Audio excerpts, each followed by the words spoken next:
বগুড়ার শিবগঞ্জে মা ছেলেকে কুপিয়ে হত্যা করেছে দুর্বৃত্তরা। এই মুহূর্তে সেখানে আছেন সহকর্মী আব্দুল আওয়াল, সরাসরি যাচ্ছে তার কাছে। জি,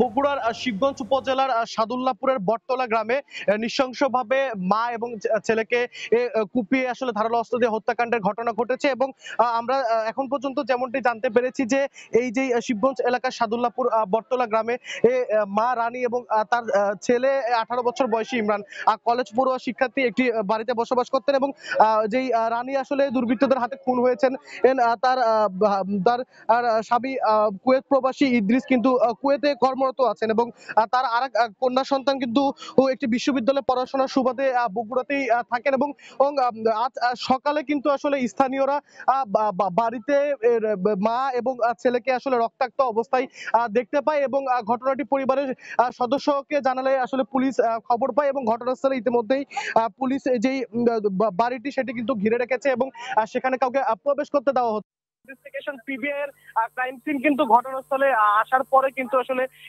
লাশ দুটির যেই সুরতাল সহ ও ক্রাইম সিনের যে আলামত গুলো রয়েছে সেগুলো কিন্তু সংগ্রহ করা হবে। এবং এর পরপর কিন্তু আসলে লাশ দুটিকে ময়নাতদন্তের জন্য আসলে শহীদ জিয়াউর রহমান মেডিকেল কলেজ হাসপাতাল মর্গে দেওয়া হবে। এবং প্রাথমিকভাবে যেমনটি আসলে স্বজনরা দাবি করছেন যে যেহেতু ও শহীদ জিয়াউর রহমান মেডিকেল কলেজ হাসপাতাল মর্গে দেওয়া হবে। এবং প্রাথমিকভাবে যেমনটি আসলে স্বজনরা দাবি করছেন যে যেহেতু ও যেই ওনার হাজবেন্ড এবং যেই ছিলেন মূলত ডাকাতির উদ্দেশ্যে আসলে বাড়ি থেকে একটি মোটরসাইকেল এবং যেই স্বর্ণ ছিল বা নগদ অর্থ ছিল সেগুলো প্রাথমিকভাবে খোয়া গিয়েছে বলে ধারণা করা হচ্ছে। তো বগুড়া থেকে এখন পর্যন্ত আমার কাছে সর্বশেষ। যুক্ত ছিলাম বগুড়া থেকে।